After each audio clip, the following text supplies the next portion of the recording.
그날 처음으로 할머니를 봤어요. 어수선한 분위기 속에서 응급실에 있었던 저에게 할머니가 지팡이를 짚으며 걸어오셨죠. 가자! 그러면서 손을 내미셨는데 얼결에 그 손을 잡았던 것 같아요. 빠르고 정신없이 돌아가시는 응급실 안에서 저는 어디에도 기댈 데가 없었어요. 얼굴에 껌댕이 묻은 채 복도 구석에 쪼그려 앉아 있었죠. 할머니를 따라 고속버스를 타고 캄캄한 밤을 하염없이 달렸던 기억이 나요. 잠이 들었던 것 같은데 눈을 떠보니 할머니 안방에 누워 있었죠. 햇볕이 너무 따뜻해서 모든 게 꿈인 것 같았어요. 꿈을 꾸다 깬 것처럼 잠에서 깼는데 깨고 난 현실이 더 꿈 같더라고요. 바깥은 온통 논과 밭이었고 기와집 마당에는 청국장 냄새가 퍼지고 있었어요. 안방에서 대청마루로 한 발을 내디뎠을 때 사람들의 목소리가 들렸죠. 그래서 며느리는 어떻게 했어요? 뭘 어떻게 해? 그 댁에서 장례 치른다길래 그러라고 했지. 그냥 오신 거예요? 그럼 저 어린 걸 둘러엎고 장례식장에 있어?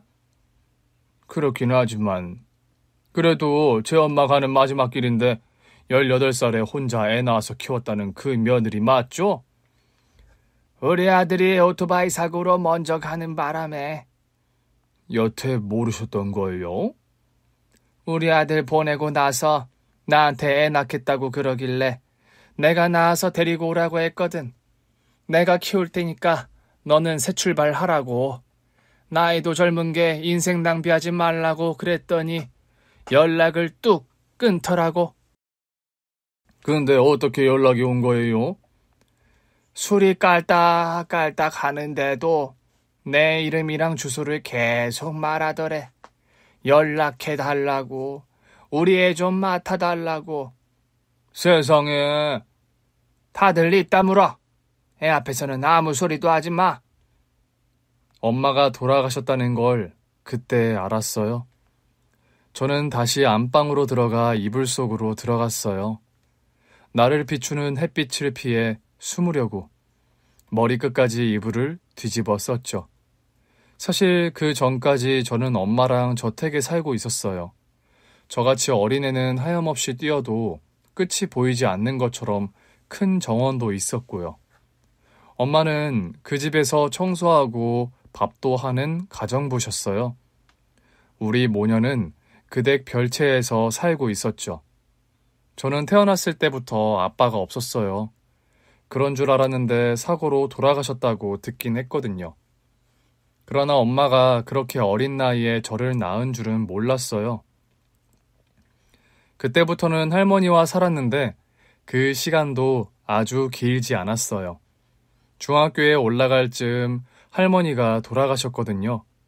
영락없이 위탁시설에 맡겨질 판이었는데 할머니 장례식에 먼 친척이라면서 웬 아주머니 한 분이 저를 찾아오셨어요.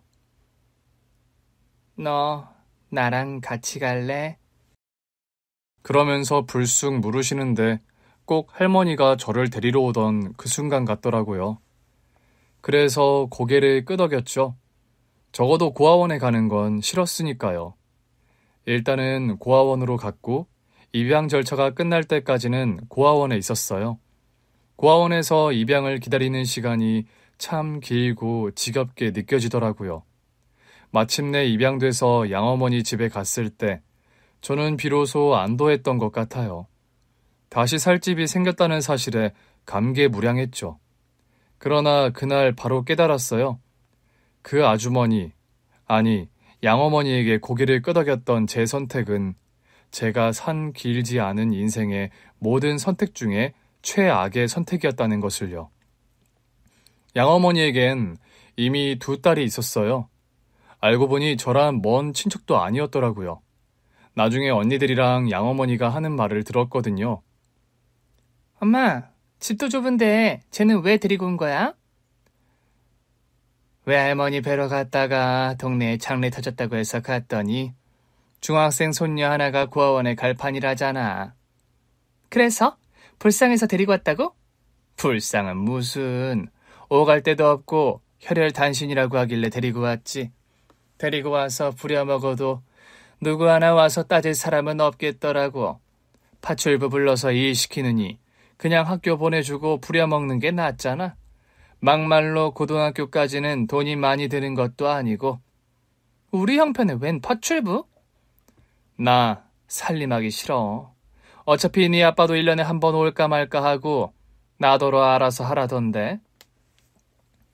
그댁 아저씨, 그러니까 호적상 제 양아버지는 전국을 돌면서 공사장에서 일하던 분이었어요. 집에 1년에 몇 번 들어오질 않는다는 말도 사실이었죠. 저는 제 운명을 그제야 알고는 절망했지만 이미 입양 절차까지 다 마친 상태라 되돌릴 방법 같은 건 없었어요. 그때부터는 아주 신데렐라가 따로 없이 살았죠.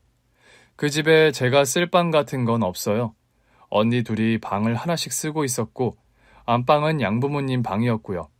그래서 저는 거실에 이불을 깔고 자야 했는데 그마저도 식구들이 일어나기 전에 먼저 일어나서 이불을 다 치워놔야 했어요. 이불은 작은 언니 방에 넣어두라고 했는데 들어갈 때마다 작은 언니는 짜증난다면서 성질을 부렸죠. 도대체 나더러 어쩌라는 건가 싶다가도 나중에는 작은 언니가 물건을 집어 던지지 않으면 다행이다 싶었죠. 저는 그 집에서 모든 일을 다 했어요. 가장 먼저 일어나서 조용히 거실부터 부엌까지 걸레질에 화장실 청소는 기본. 식구들 아침 준비도 제가 했어요. 그런 뒤에는 시간에 맞춰 학교도 갔죠. 그렇다 보니 학교 가면 수시로 졸았어요. 그래도 학교가 좋았어요. 거기에서나마 저는 친구들과 어울리며 평범한 학생처럼 살 수 있었으니까요. 그러나 학교가 끝나면 서둘러 집으로 달려가야 했어요. 1분이라도 늦으면 양 어머니의 불호령이 떨어졌거든요. 그런데 하루는 양 언니들이 학교 앞에서 저를 기다리고 있더라고요. 언니들, 우리 떡볶이 먹고 갈 건데 같이 갈래? 저도요? 왜? 싫어? 아니요, 같이 갈래요. 간다고 하니까 바로 자기들 가방을 저한테 던져주더라고요. 들고 따라와. 저는 처음으로 언니들과 떡볶이 가게에 갔고 가방은 꽤 무거웠지만 그래도 좋았어요. 드디어 언니들이 저를 동생으로 받아주는 건가 싶었거든요. 맛있어 보이는 떡볶이랑 순대를 보는데 저도 모르게 침이 꼴깍 넘어가더라고요. 그런데 그때였죠. 안 되겠다. 너는 우리 가방 들고 집으로 가. 네? 맞다. 엄마가 너 학교 끝나자마자 안 오면 가만 안 둔다고 하지 않았어? 우리가 깜빡했네. 저는 그제야 뭔가 잘못됐다는 걸 알았고 낄낄거리며 웃는 언니들을 뒤로 한 채 두 언니의 무거운 가방까지 들고 집으로 달려갔어요. 집에 갔더니 양어머니가 빗자루를 들고 서 계시더라고요. 너 지금 뭐 하는 거야? 지금껏 버릇을 꽤 잘 들였다고 생각했는데 그새 긴장이 풀렸어? 어머니, 그게... 어머니? 내가 그 소리 집어치우라고 했지? 그럼 뭐라고 불러요? 사모님! 어딜 봐서 내가 네 엄마니? 널 부리는 이 집 안주인이지. 결국 호되게 혼이 난 뒤 저는 다리를 쩔뚝거리며 밥을 지었어요. 언니들이 돌아오더니 낄낄거리며 저한테 말을 걸더라고요. 야, 많이는 안 혼났지? 쟤 다리 저는 거 봐. 많이 혼난 것 같은데? 그때는 정말이지 대꾸도 하지 싫더라고요. 제가 돌아보지 않은 채 계속 밥을 하자 언니들은 또 시비를 걸었어요. 쟤 좀 봐. 지금 우리말 씹는 거야? 엄마, 제가 우리말 씹어. 결국 저는 또 양어머니한테 호되게 혼이 났고 그 후로는 기분이 좋든 나쁘든 하는 말에는 다 대꾸했네요. 저런 사람들한테 혼나고 무시당하는 게 더 싫었거든요. 그냥 나는 감정이 없는 로봇이다. 이 인간들 말에는 무조건 대꾸를 한다는 명령어를 입력시켜 놓고 살았던 것 같아요. 그러다 고3이 되자 희망이 조금씩 보이기 시작하더라고요. 고등학교만 졸업하면 저도 성인이니까 일해서 독립해야겠다 싶었어요. 언니들은 전부 대학에 갔죠. 공부들도 참 지지리도 못했는데 하위권 대학이라도 보내더라고요. 솔직히 저도 대학을 가고 싶긴 했어요. 그러나 그 집에서 몇 년 살아보니 안 물어봐도 알겠더라고요. 이 사람들은 나를 대학에 보내줄 리가 없다는 걸요. 그러던 어느 날 갑자기 양어머니가 저한테 진로에 대해 말씀을 꺼내신 겁니다. 넌 고등학교 졸업하면 뭐 할래? 취업해야죠. 그래, 주제를 아는구나. 너까지 대학 보낼 돈은 없어. 그럼 어디로 취업할 건데? 지금 알아보고 있는데 귀숙할 수 있는 곳으로 갈까 해요. 이 집을 나가겠다고? 아무래도 여긴 방도 없고 하니까. 그러니까 제가 거실 써서 다들 불편하실 것 같기도 하고요. 제 대답에 양어머니가 정색하며 되물으시더라고요. 네가 나가면 우리 집 청소랑 밥은 누가 해? 네? 너 뭔가 단단히 착각하는 것 같은데 넌 영원히 우리 집 가정부야. 네 마음대로 나갈 수 없다고. 순간 머리가 다 띵했어요. 솔직히 가사 도우미면 월급이라도 받잖아요. 그래서 나더러 취업도 하지 말라는 건가 싶더라고요. 그러나 양어머니의 말뜻은 그게 아니었어요. 우리가 먹여주고 재워준 값이 있으니 평생 가정부 노릇은 해야 하겠지. 그래도 너도 사람인데 돈을 안 벌 순 없잖아. 우리 집에서 하던 일은 그대로 하고 돈은 벌어와야지. 그래야 내가 용돈이라도 받아 쓰지 않겠어? 하늘이 무너지는 것 같았어요. 그러니까 저더러 이 집에서 가정부처럼 살면서 나가서 돈까지 벌어오라는 얘기였는데 이 집에 있는 것보다는 그래도 나가서 몇 시간이라도 있는 게 정신건강에는 이롭겠더라고요. 처음에는 기숙할 수 있는 공장을 알아봤는데 집안일을 다 해야 했다 보니 출퇴근 시간이 어느 정도 정해져 있는 사무보조로 취업을 하게 됐어요. 물론 일이 바쁠 때는 제 시간에 퇴근을 할 수 없었는데 그런 날은 정말 지구에서 사라져버리고 싶었어요. 집에 가면 양어머니가 거실에 우두커니 앉아서 빗자루를 들고 계셨거든요. 나가서 돈 좀 번다고 버릇이 없어졌구나. 그러면서 제 월급을 다 뺏어간 적도 있어요. 벌이라면서요. 사실상 월급의 절반은 양어머니 용돈으로 나갔고 또 남은 절반은 월세로 냈어요. 이제 돈도 버는데 언제까지 공짜로 살 거냐고 물으시길래 그럼 가사 노동을 줄여달라고 했더니 눈앞에 있던 티슈 상자를 던져서 제 얼굴에 상처를 내셨어요. 이게 정말 오냐오냐 하니까 돈 좀 번다 이거야? 그래서 뭐 고아인 네 처지가 바뀌어? 너 우리 아니면 가족도 없잖아. 이 세상에 나가서 혈혈단신으로 살고 싶어? 정말 누구보다 그러고 싶었어요. 내가 그때 왜 이 아줌마를 따라오겠다고 했을까? 차라리 고아원에서 살 걸 하는 생각도 수시로 했어요. 학교에 갔다가 고아원으로 도망치는 상상도 수도 없이 했지만 20살이 돼서 이 집을 떠날 만을 기다렸는데 양어머니의 집은 20살이 돼서도 도망칠 수 없는 무시무시한 감옥이었습니다. 그렇게 몇 년을 살다 보니 또 사라지더라고요. 사실 제가 버틴 이유는 하나였어요. 적은 돈이라도 악착같이 모아서 보증금 정도만 모으면 몰래라도 이 집을 나갈 생각이었죠. 그러나 그 남은 돈마저도 언니들의 쇼핑 자금으로 쓰일 때가 많았어요. 언니들은 대학에 다니면서 중간에 휴학도 하고 여행도 아니고 아주 살판이 났더라고요. 그렇게 양 어머니한테서 받은 돈을 다 쓰고 나면 저한테 손을 내밀었죠. 야, 직장인 동생 좋다는 게 뭐니? 나 이 가방 사줘. 사실상 양어머니가 주는 돈도 제 주머니에서 나가는 거잖아요. 정말 이 집과는 지독한 악연인가 싶더라고요. 그런데도 어릴 때부터 받은 대우가 습관이 된 건지 새 모녀의 말을 무시할 수가 없었어요. 저의 이런 고민을 알게 된 직장 동료가 화를 내더라고요. 그러지 말고 그냥 나와. 어떻게 그래. 내가 어디서 일하는지 다 아는데. 분명 쫓아와서 난동 피울 거야. 그럼 회사에도 피해 주는 거잖아. 그래도 그냥 나와. 당분간은 내 자취방에서 살자. 아니면 월세 반씩 내고 같이 살던가. 지금은 월세 낼 돈도 없는데 양어머니 용돈 드리고 집에 월세 주고 하면. 야, 정신 똑바로 차려. 그 집에서 나오면 그 돈은 이제 안 주는 거야. 안 준다고? 당연하지. 그 집에 안 사는데 왜 월세를 줘? 양어머니 용돈은? 야, 월급 절반을 왜 그 여자 용돈으로 주는데?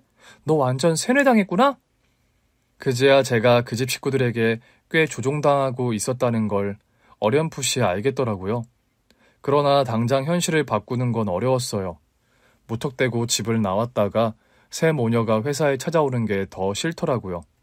그러다가 회사까지 잘리면 그 감옥 같은 집에서 숨막히는 양어머니와 종일 같이 있어야 하는 거잖아요. 생각만 해도 끔찍해서 몸소리가 다 처지더라고요. 결국 독립은 엄두도 못 낸 채 그 집에서 식모처럼 살던 어느 날이었어요. 양 언니들이 쇼핑을 하러 가자고 하더라고요. 제 역할은 뻔했죠. 짐꾼 혹은 현금 인출기. 그 사람들이 언제든 부려먹을 수 있는 그 모든 것이 제 역할인 게 당연했으니까요. 그날은 유독 날 키워주던 친할머니가 돌아가시고 고아원에 있던 날들이 자꾸 떠올랐어요. 엄마와 살 때만큼은 아니었어도 할머니와 살면서는 사랑이라도 느낄 수 있었고 고아원에서는 적어도 제가 누군가의 수발을 들며 살진 않았잖아요. 입양된 후 늘 눈칫밥만 먹고 살다 보니 자존감도 바닥나고 이제는 시녀처럼 사는 게 나에게 주어진 인생인가 싶을 정도로 자포자기 상태였어요. 그때였어요. 등짝으로 매서운 손길이 날아왔죠. 쇼핑백 똑바로 안 들어? 그거 흠집나면 가만히 안 둔다. 이미 땀을 뻘뻘 흘린 탓에 등줄기가 축축할 때였어요. 아, 더러워.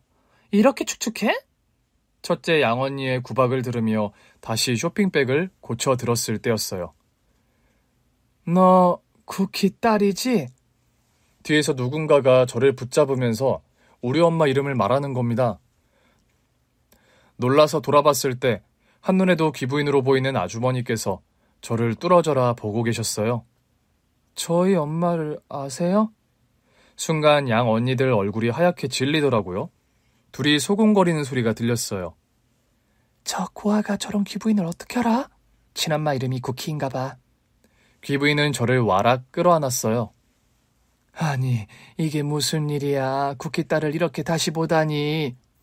저희 엄마는 어떻게 아세요? 혹시 기억 안 나니? 네? 너 어릴 때 우리 집 별채에 살았던 거. 아, 그 집이요? 그래. 그 집 혹시 불났던 건 기억 안 나? 그날의 화재 사건을 말씀하시는데 불쑥 울적해지더라고요. 불이 났던 것 같긴 한데 누군가에게 안겨서 밖으로 던져진 기억만 있어요. 그 후로는 병원으로 실려갔었는데 그래 맞아.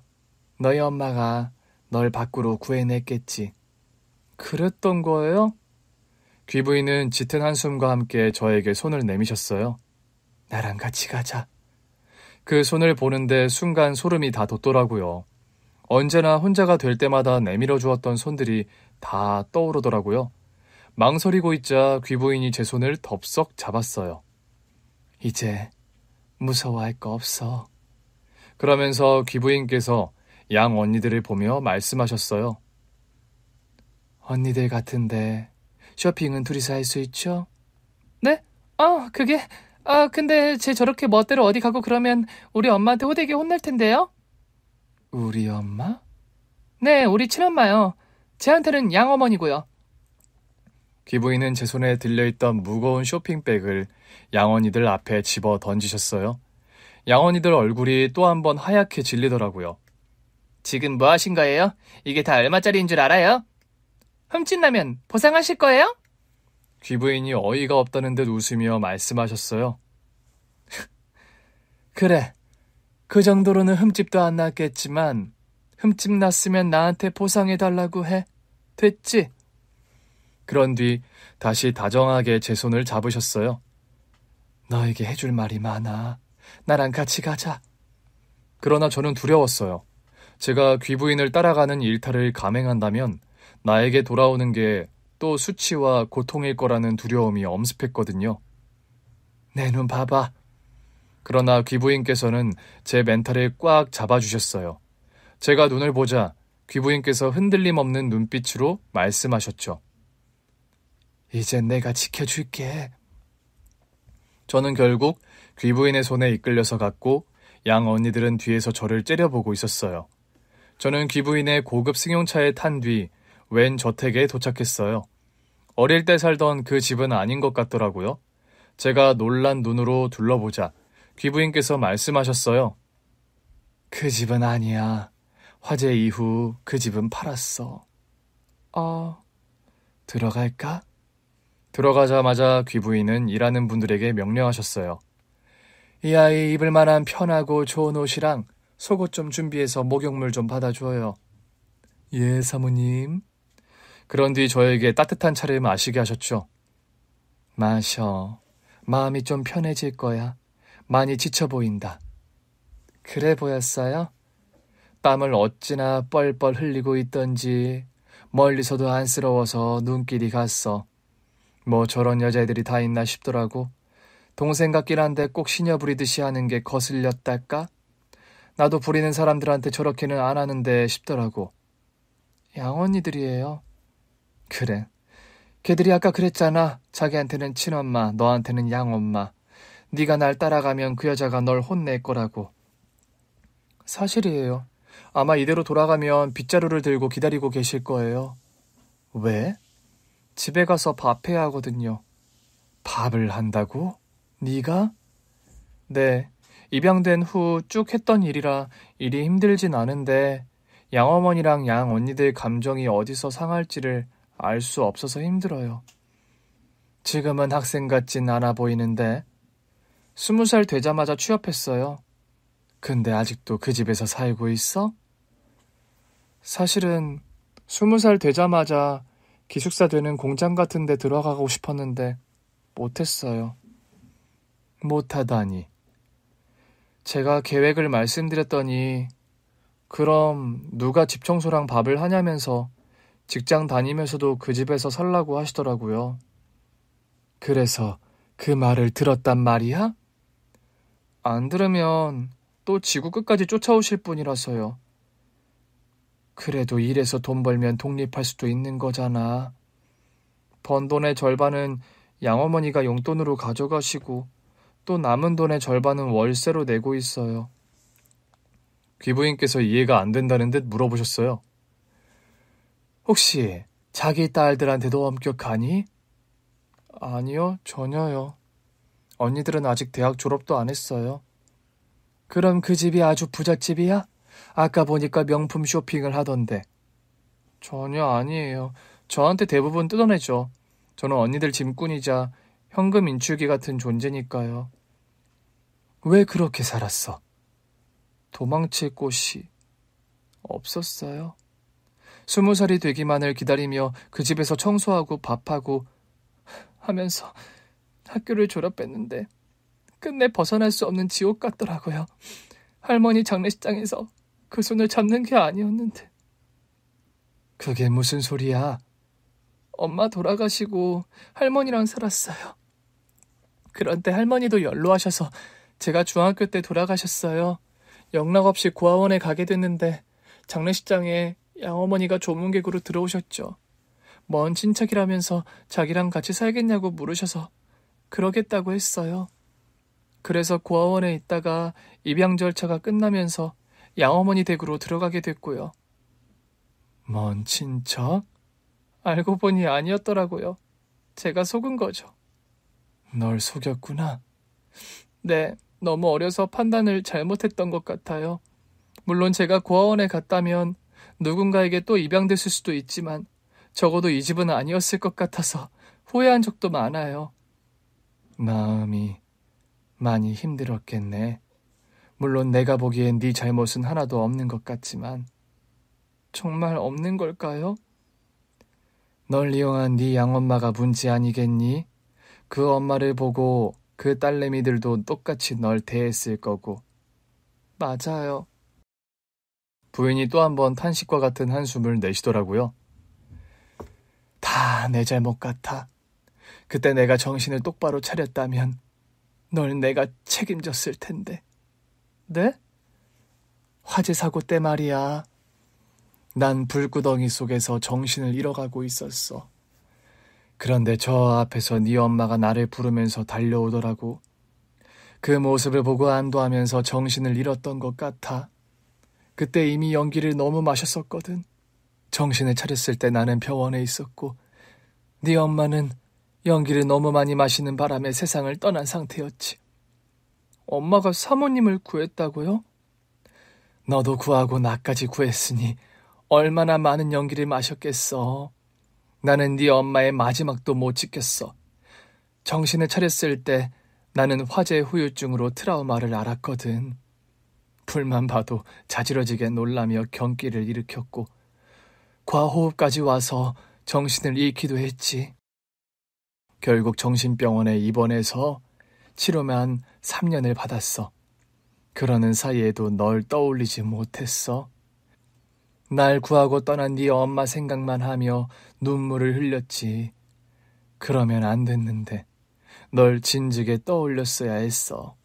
지금도 널 안고 우리 집에 들어오던 네 엄마 모습이 눈에 선한데.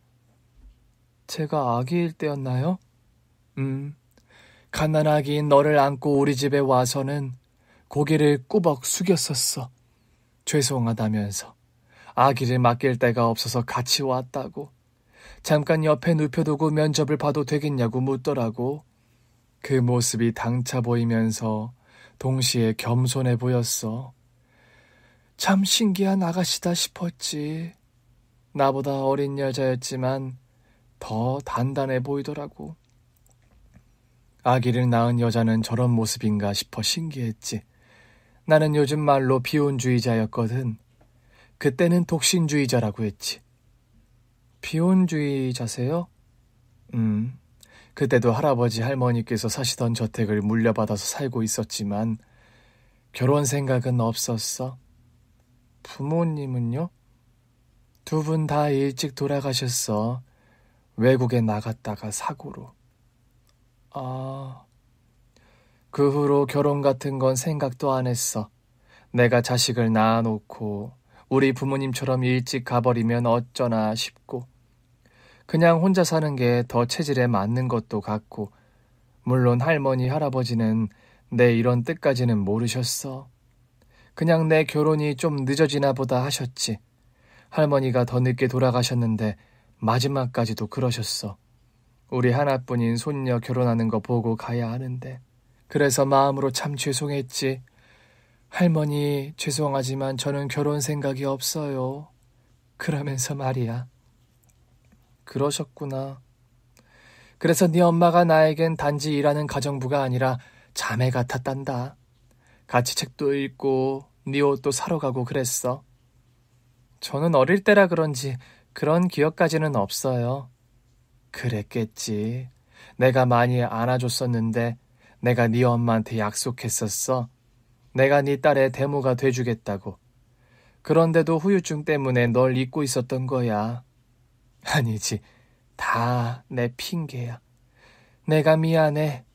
네 엄마한테 목숨을 빚져놓고 정신을 너무 늦게 차렸어. 정신 차리고 널 찾았을 땐 이미 널 찾을 수가 없더라. 입양되면서 이름도 바뀌어서 더 그랬을 거예요. 그러니까. 그래서 결국 널 찾는 걸 포기하고 한동안 외국에서 살다 왔어. 한국에 있으니 계속 불나던 순간만 생각나서. 그래서 건강은 많이 회복했는데 네가 이렇게 힘들게 살고 있을 줄은 몰랐지. 건강이 나아지셨다니 다행이에요. 너도 참, 너 정말 네 엄마 닮았구나? 제가요? 그래, 착해 빠져서. 네 엄마가 날 구하다가 그렇게 됐다는데 원망도 안 해? 엄마가 나쁜 일을 한 것도 아니고 사람 목숨을 구했다는데 어떻게 원망을 해요. 결국 나 때문에 네가 지금 이렇게 사는 거잖아. 엄마 돌아가신 후에는 할머니 손에서 사랑 많이 받고 자랐어요. 제가 그때 불안한 마음에 그 여자, 양어머니 손만 안 잡았어도 이렇게 살고 있진 않았을 거예요. 그랬다면 제 이름으로 계속 살았을 거고 사모님께서 저를 찾기도 더 쉽지 않았을까요? 저는 문득 그런 생각이 들어요. 그냥 고아원에 가서 조금만 더 기다려 볼 걸 하고요. 내가 정신을 더 빨리 차렸어야 했어. 네가 할머니랑 살고 있을 때라도 찾았다면 참 좋았을 텐데. 사모님, 이렇게 찾아와 주셔서 감사해요. 지금 위로가 많이 돼요.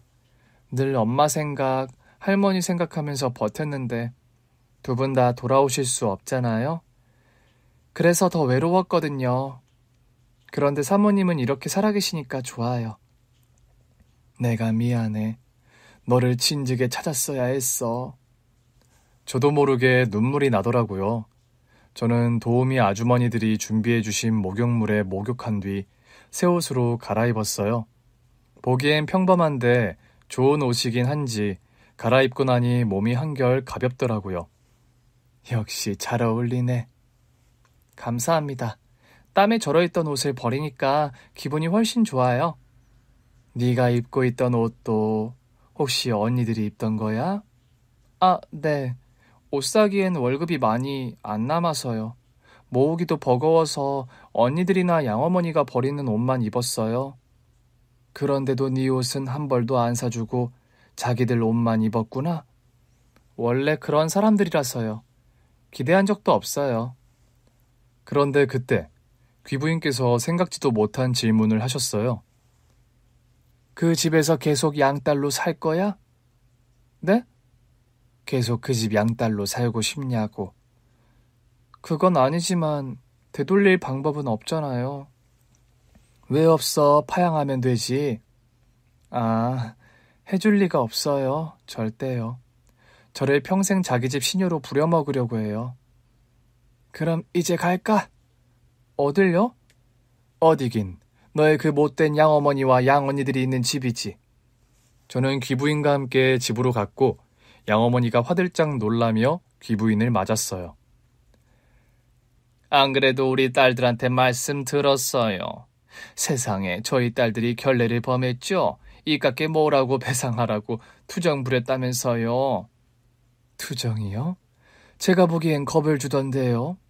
어머, 절대 아니에요. 얘들이 보기에는 거칠어 보여도 얼마나 속이 보드라운 애들인데요.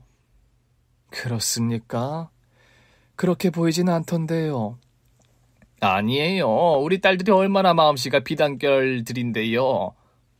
그렇다기엔 이 친구가 땀을 뻘뻘 흘리며 언니들 수발을 들고 있더라고요. 어찌나 짠하던지 멀리서도 한눈에 보이더군요. 아휴, 쟤들이 꼭 그날만 되면 저래요. 아이, 사모님도 아시죠? 여자들 그날 있잖아요. 한 달에 한 번. 두 따님이 날이 갔나 봅니다. 예? 귀부인의 날카로운 지적에 양어머니는 할 말을 잃은 눈치였어요. 그러거나 말거나 귀부인께서는 제 손을 잡고 거실 소파에 앉으셨죠. 따님들에게 제 얘기는 들으셨다고 하니 제 소개는 따로 안 할게요. 그나저나 이 친구 방은 어딘가요? 방이요? 네, 제가 정말 아끼던 친구 딸이거든요. 어떻게 자랐는지 궁금해서요. 사진도 좀 볼 수 있을까요? 아하, 그게 우리 집에 방이 3개밖에 안 돼서요. 3개면 충분하죠. 딸들이니 방을 같이 쓸 수도 있을 거고요. 근데 또 우리 딸들이 절 닮아서 다른 사람들이랑 방을 같이 못 써요. 그래서요? 얘는 이 넓은 거실을 혼자 편하게 썼죠. 귀부인께서 고개를 갸웃거리셨어요. 그럼 사진은요? 사진이요? 중학생 때 왔다고 들었어요. 자라면서 사진은 찍었을 거 아니에요. 아휴, 사모니도 참 아기 때 온 것도 아니고 다 큰 애가 사진이 있으면 얼마나 있겠어요. 귀부인의 표정이 점점 굳어가는 게 보였어요. 그럼 졸업 앨범이라도 있겠죠? 이를 꽉 문 채 말씀하셨는데 이번에도 양어머니는 눈치 없이 깔깔 웃으며 말씀하셨어요. 아니, 그게 뭐 필요한가요? 비싸기만 하고 별 의미도 없잖아요. 그래서 안 사주셨습니까? 아니, 뭐 우리 형편에 애를 입양해서 키운 것도 보통 일이 아니었으니까요. 그럼 두 따님 졸업 앨범도 안 사주셨나요? 예? 아, 그게 그때는 사줄 만한 형편이었는데요. 그제야 양어머니도 귀부인의 기분이 몹시 나쁘다는 걸 눈치챘던 것 같아요. 황급히 화제를 돌리더라고요. 너 뭐해? 가서 마실 거라도 내와. 그러면서 저한테 귀부인께서 드실 걸 내오라고 하더라고요. 저도 모르게 자리에서 일어나려던 차, 귀부인께서 제 손을 잡아 다시 자리에 앉히셨어요. 이봐요. 지금 저 부르신 거예요? 귀부인의 싸늘한 부름에 양어머니는 많이 당황하신 듯했어요. 그래, 당신. 내가 이 친구 양엄마라고 해서 예의 좀 갖춰보려고 했는데 도저히 가관이라 안 되겠어? 내가 누구 손님으로 왔는지 안 보입니까? 그게 무슨 말씀이신지. 나 댁에 셋째 따님 손님으로 온 거예요. 그럼 내가 마실 차나 다과 같은 건 대기하든 남은 두 딸이 하든 해야 하는 거 아닌가요? 내가 왜 이 친구도 없이 당신들을 마주하고 있겠어요? 아하, 그게... 그래요, 습관이겠죠. 이 댁 청소며 밥, 빨래까지 이 친구가 다 했다죠? 학교 다니면서도 하고 직장 다니면서는 월급 대부분까지 다 주기도 하고. 사모님 뭔가 오해가 있으신 것 같은데 그건 저희도 그간 얘를 키우느라 든 돈이 있으니까. 친딸들한테도 그렇게 하세요? 물론 얘들은 그렇게는 안 하죠. 솔직히 아무래도 다르죠. 제 배 아파 낳은 딸하고 입양한 딸이 같나요? 그런 입양은 왜 하셨어요? 싼 값에 가사 도움이라도 들으신 건가요? 싼 값이라기엔 저희도 애를 많이 썼죠. 집에 낯선 사람 들이는 게 쉬운 일도 아니고요. 신경이 얼마나 쓰이는 일인데요. 처음부터 집안일을 잘하는 것도 아니었고요. 처음에는 얘가 한 밥을 먹을 수가 없었다니까요. 호되게 가르쳐서 겨우 이 정도가 된 거예요. 참 뚫린 입이라고 잘 떠드네. 네, 지금 뭐라고 하셨어요? 나도 뚫린 입으로 내 멋대로 떠들었어요. 택처럼 남의 기분 같은 거 생각 안 하고 자기가 무슨 일을 한지도 모르고. 내가 뭘 했다고 이래요. 아니, 오갈 데 없는 애를 양딸로 들인 게 뭐 잘못한 거예요? 이왕 들였으니 가사도 좀 돕고 돈 벌게 됐으니 용돈 좀 받았어요. 그게 뭐 그렇게 문제냐고요? 그때였어요. 귀부인께서 제가 드린 녹음 파일을 재생하셨어요. 네가 나가면 우리 집 청소랑 밥은 누가 해? 네? 너 뭔가 단단히 착각하는 것 같은데 넌 영원히 우리 집 가정부야. 네 마음대로 나갈 수 없다고. 순간 양어머니 표정이 굳더라고요. 그러더니 저를 획 째려보셨어요. 너 나랑 한태환 녹음했니? 네. 뭐? 아니 왜? 하도 말씀을 함부로 하셔서요. 순간 양 언니들도 놀라서 물었어요. 너 혹시 우리가 한 말도 녹음했어? 네, 아까 백화점에서 한 얘기도 했어요. 어머, 웬일이야? 양어머니가 씩씩거리며 저한테 삿대질을 하셨어요. 이래서 머리 검은 짐승은 거두는 게 아니라고 하는 거야. 기껏 걷어서 키워줬더니 뭐 어째? 우리가 한 말을 녹음했어? 뭐 하려고? 어디다 퍼뜨리려고? 아직 계획은 없었는데 숨이 막혀서 했어요. 이렇게라도 안 하면 도저히 견딜 힘이 없어서요. 솔직히 저 너무 힘들었어요. 그래도 20살 되면 내가 돈 벌어서 나가면 되지 않을까 하는 희망으로 살았는데 그마저도 무너졌으니까요. 그때부터 녹음했어요. 최대한 양어머니랑 언니들 비위 안 거슬리며 살려고 애를 썼는데 그런데도 한 번씩 제가 예상치 못한 순간에 화를 내시고 괴롭히셨잖아요. 그럴 때는 녹음이라도 해야 제가 좀 살겠더라고요. 황당해하는 양어머니와 양 언니들 앞에서 귀부인은 한 번 더 제 손을 꼭 잡으셨어요. 잘했어. 넌 역시 영리해. 아까 오는 차 안에서 녹음 파일 있다고 말해줘서 얼마나 기뻤는지 몰라. 사모님이 그 얘기를 하신다고 하니까 아무래도 말로는 절대 먹혀 들어갈 것 같지 않아서요. 그래서 사모님이 함께 해주시면 제가 이 집을 떠나는 게 가능하지 않을까 희망이 생기더라고요. 순간 양어머니가 또 발끈하셨어요. 뭐? 이 집을 떠나? 네가 정말 우리 집을 떠날 수 있다고 생각하는 거니? 법적으로 다룰 수 있다고 하더라고요. 뭘? 이 집 식구들이 저한테 했던 거요. 얘 좀 봐라. 너 지금 이 아줌마가 네 편이라고 눈에 뵈는 게 없나 본데. 너 우리 식구야. 법적으로 내 딸이라고. 파양해주세요. 그 말은 제 입으로 제가 하고 싶었어요. 그래서 말했더니 양어머니도 양언니들도 입을 다물지 못하더라고요. 귀부인께서 씩 웃으며 양어머니를 보셨어요. 들었죠? 우리가 원하는 건 파양이에요. 이 녹음 파일이 소송에 사용되지 않게 할 유일한 방법이기도 하고요. 지금 우리한테 소송을 걸겠다는 거예요? 파양을 안 해준다면 파양을 위한 소송을 걸 수밖에 없겠죠. 이 친구 쪽은 제가 전부 지원할 거예요. 그러니 소송으로 간다고 해서 우리가 아쉬울 건 없어요. 내가 뭐 돈이 없는 것도 아니고 대형 로펌에 일 맡기는 게 어려운 일도 아니고. 아니, 얘가 뭐라고 이러시는 거예요? 보니까 돈도 많은 분이. 아, 참. 안 그래도 궁금했는데 아까 제가 들어올 때는 왜 그렇게 환영을 해주신 거예요? 그거야 셋째랑 아는 분이라길래 그동안 우리가 키워줬으니 양육비라도 주겠다고 할 줄 알았죠? 양육비는 개뿔. 뭐라고요? 그간 이 친구한테 야무지게 뽑아 드셨던데요. 뭘 더 받겠다고 하는 건 양심이 없어도 너무 없는 거지. 어쩌나 내가 가져온 건 그런 게 아닌데. 파양에 합의하든지 소송 준비하든지 하세요. 그냥 변호사한테 맡길까 하다가 이 얘기도 얼굴 보고 할 겸 이 친구 짐이라도 챙겨오려고 온 건데 짐도 없고 졸업 앨범도 없고 진짜 기가 차네요.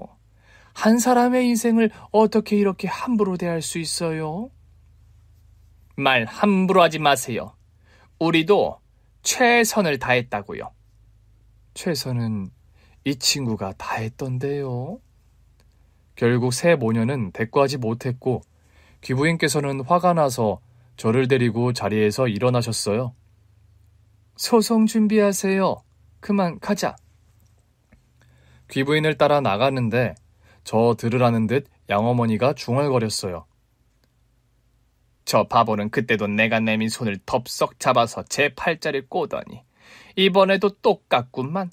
저런 부잣집 부인이 뭐가 아쉽다고 자기를 걷어주겠어. 저러다 말겠지. 귀부인도 그 말씀을 들으신 건지 저더러 먼저 나가 있으라고 하시더라고요. 먼저 현관 밖으로 나오는데 얼핏 귀부인의 목소리가 들렸어요. 뭐 눈에는 뭐만 보인다고 하지? 그렇게 귀부인의 차를 타고 다시 저택을 돌아왔어요. 기운이 다 빠지더라고요. 돌아와 보니 이미 저에게 필요한 생필품과 기본 옷가지들이 방 하나에 마련돼 있더라고요. 당분간 네가 쓸 방이야. 아, 감사합니다. 그런데 당분간이라는 말이 마음에 좀 걸리더라고요. 물론 파양 후에는 저 스스로 다시 살아야 한다고 생각은 했어요. 그러나 귀부인과 헤어질 생각에 벌써 아쉽더라고요. 그때였어요. 파양 소송 마치고 나면 나랑 이탈리아로 가자. 네? 이탈리아에서 공부하고 싶은 것도 틈틈이 찾아보고 체험해보고 싶은 거 있으면 말해. 뭐든 해보면서 준비하자. 사모님 갑자기 그게 무슨 말씀이세요? 일단 파양하고 말하려고 했는데 아무래도 네가 불안감이 클 것 같아서 내 계획을 미리 말해주는 거야. 나는 널 내 양녀로 드리고 싶어. 네? 네가 입양에 대한 안 좋은 기억이 있어서 싫어할 수도 있을 거라고 생각해.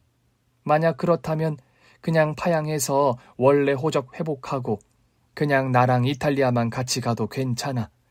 그렇게 나랑 지내보고 괜찮으면 내 딸로 들어와도 되고 나는 너희 엄마한테 진 목숨값을 이제라도 갚고 싶어.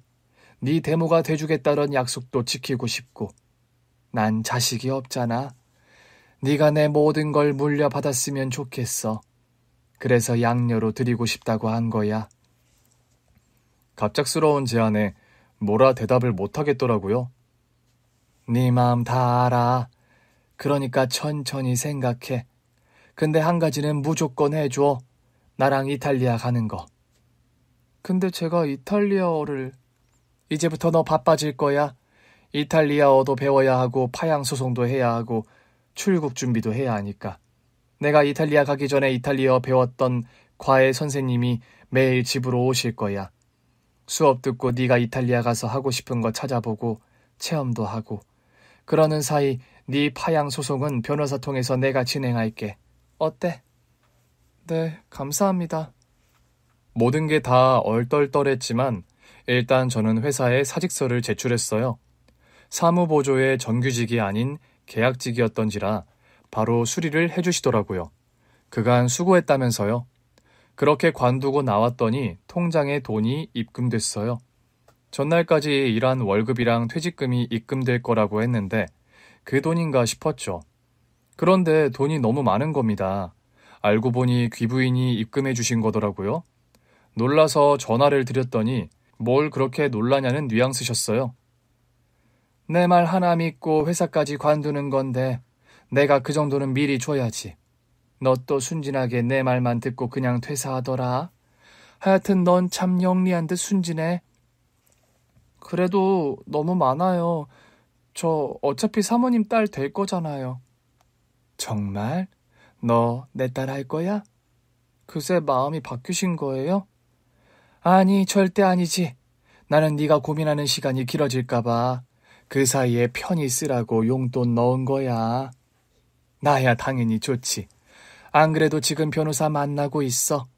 변호사 말로는 자기가 지금껏 봐온 케이스에 의하면 아마 곧 합의하려고 연락 올 거라고 하더라. 너한테 뭐 애정이 있는 것도 아니고 집에서 부리던 사람 내보내는 건 아쉽겠지만 그간 했던 행패가 다 녹음돼 있어서 결국 수그리고 들어올 거래. 대신 보상금을 요구할 수도 있을 것 같다는데 넌 어떻게 하고 싶어? 전 한 푼도 주기 싫어요. 그간 제가 준 돈이랑 노동값만 해도 얼만데요. 나도 마음 같아선 그런데 그냥 쉽게 정리하기 위해 약간의 돈을 주는 건 괜찮은 선택 같아서 말이야. 어차피 돈 줘봤자 금방 탕진할 인간들이야. 그러니까요. 그런 사람들한테 왜 사모님의 귀한 돈을 줘야 해요? 합의하자고 연락 오면 그때 저도 같이 볼래요. 결국 합의 연락이 왔더라고요. 그것도 변호사의 예상보다 더 빠르게요. 저는 귀부인과 함께 그 자리에 나갔어요. 양어머니는 평소라면 화려하게 하고 다니는 사람이 어쩐 일인지 화장기 하나 없는 수수한 얼굴로 왔더라고요. 고민을 많이 해봤어요. 제가 놔주는 게 맞겠죠. 그간 우리 양딸이 고생을 참 많이 했어요. 제가 더 잘해주고 싶었는데 형편이 안 돼서 그렇게까지는 못해줬어요. 그래도 애가 대학 가길 원했다면 보내줄 순 있었을 텐데 애가 너무 착해서 취업을 하겠다고 하더라고요. 온갖 처연한 척을 다 하는데 듣다 귀부인께서 웃음을 터뜨리셨죠. 저기요, 지금 뭐 하는 거예요? 혼자 1인극이라도 해요? 아니, 저 지금 진심인데 왜 그러세요? 진심은 무슨? 쓸데없는 소리 하지 말고 원하는 걸 말해요. 본론만 하자고요. 나는 댁 얼굴 불쾌해서 1분도 더 마주 앉아 있고 싶지 않으니까. 그제야 양엄마가 이를 꽉 깨문 채 귀부인을 똑바로 보더라고요. 얘를 내보내고 나면 내가 입을 손해를 계산해 봤어요. 손해배상은 해주셔야죠. 어떤 기준으로 계산을 하셨을까? 내가 못 받게 될 용돈하며 월세랑 또 가사노동에 드는 시간, 얘 나가면 다시 다 내 몫일 텐데 내 손해가 이만저만이 아니잖아요. 그렇게 따지면 돈이 너무 많이 나오는 거 아니에요? 제가 시집가기 전까지만 받는다 생각하고 40살 전까지만 해서 계산했어요. 아이고, 시집은 보내려고 하셨나 봐요. 아니 뭐 자기 편 생겨서 나간다고 하면 내가 잡을 방법도 없었을 거 아니에요. 그것도 건장한 남자 데리고 와서 사모님이 하듯 하면 내가 무슨 수로 얘를 잡겠어요? 그렇게 양어머니가 내민 금액은 몇억 원대였어요. 저는 어이가 없어서 그 합의안을 양어머니 얼굴에 집어 던졌습니다. 양어머니가 화들짝 놀라더라고요. 야, 너 지금 뭐 하는 거야? 내가 널 그렇게 가르쳤어? 나도 이제 더는 못 참겠어서 그래요. 역시 당신들은 나를 시녀이자 돈 뽑는 자판기로 생각했던 거예요. 그렇죠? 야, 그래도 너 내 도움에 고등학교까지 나왔잖아. 적어도 고아원에 있었으면 노동을 하면서 학교에 다니진 않았겠죠. 그리고 나한테 교복 한 번 사준 적 있어요? 늘 얻어입고 언니들이 쓰던 거 입고 그것까진 그럴 수 있다 쳐요. 근데 다른 가족들 생일은 다 챙기면서 나는 한 번도 챙겨준 적도 없잖아요. 내 생일 같은 건 애초에 없다는 듯이 알려고도 안 했죠. 야, 너 지금 기부인만 왔다고 일어나 본데? 우린 한 번도 가족인 적이 없었다는 얘기를 하는 거예요. 뭐? 내가 언제 너더러 가족이랬어? 그 마지막 말이 귓가에 참 오래 맴돌더라고요. 그래도 저는 법적으로나마 가족이라고 생각해서 모든 걸 감내했던 거거든요. 더는 참아줄 이유가 없더라고요. 변호사님, 소송 그냥 진행해주세요. 합의는 없어요. 저는 그 말을 남기고 변호사 사무실을 나왔어요. 그 후로는 귀부인도 저한테 파양소송 얘기는 안 하셨어요. 그저 제가 이탈리아어를 공부하고 가서 하고 싶은 것을 찾는 데 집중하게 해주셨죠. 결국 소송은 합의로 끝났어요. 패소할 경우 소송비를 감당할 자신이 없었던 쪽에서 소송을 포기했죠. 그리고 저는 귀부인과 함께 이탈리아로 갔어요. 제가 고민하며 선택한 진로는 요리였어요. 제가 요리를 하겠다고 하자 귀부인께서 처음엔 만류하시더라고요. 네가 그 집에서 하도 밥을 지어서 그것밖에 할 줄 모른다고 착각하는 거 아니야? 그간 사모님이 이것저것 많이 알려주시고 체험도 하게 해주셨잖아요. 그 집에서 그 집 식구들 먹일 밥을 할 때는 그렇게 힘들더니 사모님 드실 빵 굽는 건 너무 행복하더라고요. 사랑하는 사람들을 위해 요리하며 산다면 그렇지 못했던 시간도 치유되지 않을까 싶어서요. 그랬어? 네, 이제는 사랑하는 사모님, 아니 새엄마를 위해서도 요리하고 제 요리를 사랑해줄 사람들을 위해서 요리하며 살고 싶어요. 제 말에 귀부인께서 눈물을 보이시더라고요. 그것도 참 네 엄마를 닮았다. 우리 엄마요? 네 엄마도 요리하는 걸 참 좋아했었어. 아마 너도 그래서 그 집에서 식모처럼 시녀처럼 살았어도 좀 버틴 게 아닌가 싶었는데. 그래, 너 하고 싶은 거 해야지. 우리 이제 출국 준비하자. 그렇게 저는 새엄마와 함께 이탈리아로 갔고 지금은 요리학교에 다니고 있습니다. 일취월장하는 실력에 자존감도 올라가고 새엄마의 사랑을 듬뿍 받으며 이전의 상처도 많이 잊었어요. 이제는 새엄마와 함께 더 행복해질 생각만 하려고요. 새엄마도 건강하게 제 곁에 오래 계실 수 있게 잘 모시면서요. 오늘 준비한 사연은 여기까지입니다. 재미있게 들으셨다면 구독과 좋아요, 알림 설정까지 눌러주세요. 그럼 저는 다음 사연으로 찾아뵐게요. 오늘도 건강하고 행복하세요.